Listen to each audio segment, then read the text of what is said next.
And the NFL trade deadline is officially here.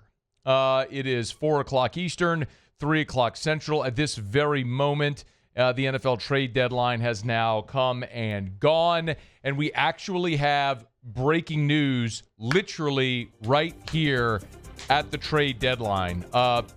2 minutes before 3 o'clock Central, Adam Schefter, others have it.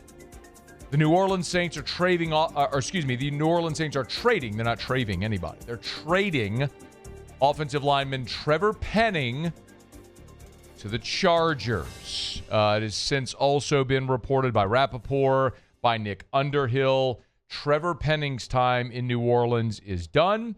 And that is after earlier today, the New Orleans Saints also traded wide receiver Rashid Shaheed to the Seattle Seahawks for 2 picks, a 4 and a 5. We will see what the trade compensation is for Trevor Penning. Again, that is very new. When we have it, we'll share it with you. But my feeling as we approach this trade deadline was very simple. Fire sale everything. Any player on this roster that was on an expiring contract or that you did not see as being a part of your organization through the rebuild, anything you could get for them, trade them. Get it. Doesn't matter what it is. It's like this is like debt payments. You have to liquidate. So anything you can get, even if it's below market value, you get it. It's like a liquidation sale. You're going out of business. There's a rug store by my house going out of business. These furniture stores, we're closing our doors forever. Everything's got to go. Well, it's true. It's got to go. They're not taking it with them. They're going to liquidate everything. They're getting rid of everything. It doesn't matter what they bought it for. They're just going to get whatever they can. Same thing here. In the case of Rashid Shaheed, you signed him as an undrafted free agent. You hit. Awesome. Congrats. Well, you stink. So get something for him. Trevor Penning was a first-round pick. Total bust. Get something for him. Awesome. I think that there's a lot of positives to this that I want to get to, and there's a smidge of a downside that I'll come to. Obviously, the teardown rebuild is on. If there was any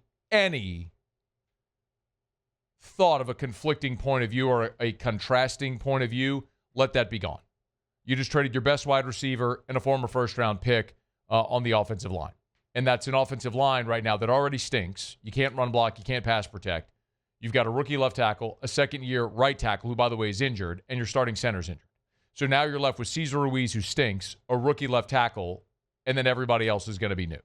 So, I mean, my goodness, like, the illustration is there.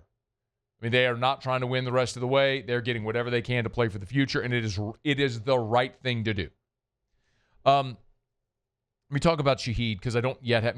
Keep an eye if you get the compensation for Penning, please. Let me talk about Shaheed because we have that compensation as of right now. This makes a lot of sense for Seattle. Seattle is 6-2. They are leading their division, and it pairs Rashid Shaheed with Jackson Smith and Jigba. Remember, they have Cooper Kupp there as well. He's been injured. So now you get JSN and Shaheed with Darnold throwing the football. They just blew the doors off of Washington. Seattle is a contender. They're going for a championship. They just got a nice piece for a couple of day 3 draft picks. Okay. Also, remember who the OC is in Seattle? Yeah, it's Clint Kubiak, who was in New Orleans a year ago. He has a pretty good awareness of what Rashid Shaheed can do and how to use him. So when the OC in Seattle was the OC in New Orleans a year ago and Seattle's trading for Rashid Shaheed, tells you Kubiak liked what he saw with Shaheed a season ago. This deal, moving Shaheed to Seattle for a 4th and a 5th round pick, it makes sense for the New Orleans Saints as well. You can be bummed because Shaheed's a young player, 27 years old, with an awful lot of upside. But the reality is that you hit on Shaheed, but you got, I hate to say it this way, it's sort of an oxymoron, but or I guess it's sort of I guess it actually is a dose of irony. You got lucky that he got hurt.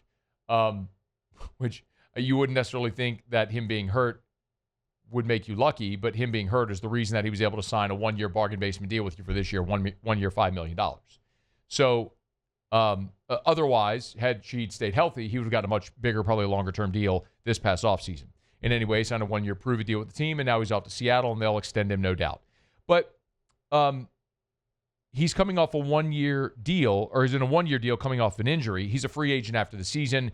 You were not going to be able to re-sign Rashid Shaheed. He was going to hit the open market. He was going to command a high dollar. You weren't going to be able to match that or weren't going to match that, especially if you intend on paying Chris Olave, which I think is stupid, but it's what it is.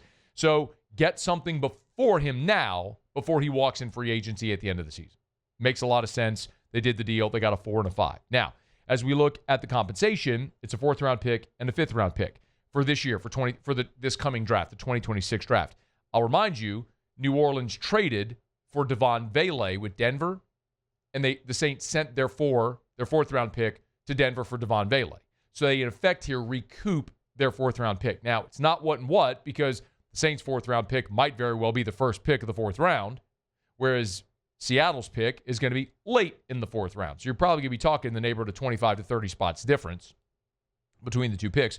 But still, you sent a 4 to Denver for Vele. Now you recoup a 4 here in this trade for Shaheed. So you keep Vele instead of Shaheed, and you get a 4 back, which is worse. You're worse off. Shaheed's better than Vele. Your 4th-round pick will be a higher pick than theirs. You lose all the way around. But again, this is a fire sale. It's a liquidation sale. You get what you can. They did what they did, and they moved on. I want to recoup picks. I want future assets that allow you to get younger and less expensive. But the key to that strategy working is you have to hit on the draft picks. And I don't know that I have a great confidence in this organization being able to do it. You look at 4s and 5s. Danny Stutzman, Quincy Riley were 4s. Spencer Rattler, Bub Means, Jalen Ford were all 5s. Nick Saldiveri, Jake Haener were 4s. Jordan Howden was a 5. DeMarco Jackson was a 5. Ian Book was a 4. C.J. Gardner-Johnson was a 4. You hit there. Rick Leonard was a 4. Natrell Jamerson was a 5. You get my point here. David Onyemata was a 4. It's about once every half decade maybe you hit. You took 3 5s in 2015. Davis Tull, Tyler Davis, and Damian Swan. Miss. Kyrie Fort was a 4. Vinny Sinceri was a 5. Ronald Powell was a 5. You see my point? Like, they stink. They're not good at this. So, yes, you're doing the right thing in recouping draft assets, but you have to hit on those draft assets, and I'm not confident in this organization's ability to do it. But it's the right thing to do. Now, the downside here. You are spending the next 8 weeks evaluating Tyler Shuck.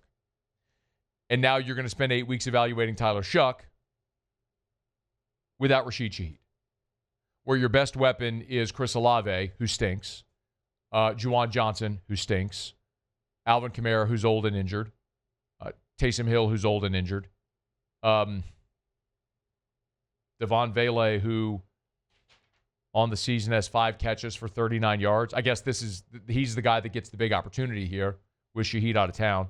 But again, Vele, who you sent a 4th-round pick to Denver to get, a 4 and a 7, by the way, 2 picks. He's got 5 catches for 39 yards on the season.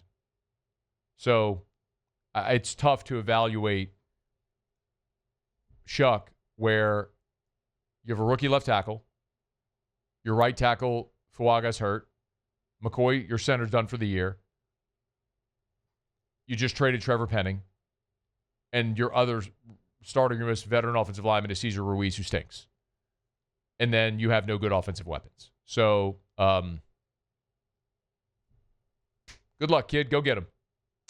But such is life amid a rebuild. And make no mistake, this is a teardown rebuild. I wish they had traded more. But the Saints send Rashid Shaheed and to Seattle, and Trevor Penning to L.A. to the Chargers to go join Jim Harbaugh's squad over there. Wasted draft capital, man, with Penning. But at least you got something for him now. We can stop the charade of pretending like Trevor Penning can be a quality starting offensive lineman. Maybe he can get new life there in L.A. with the Chargers. But the Saints get something for him. We'll find out what that is, and we can stop paying him and move on.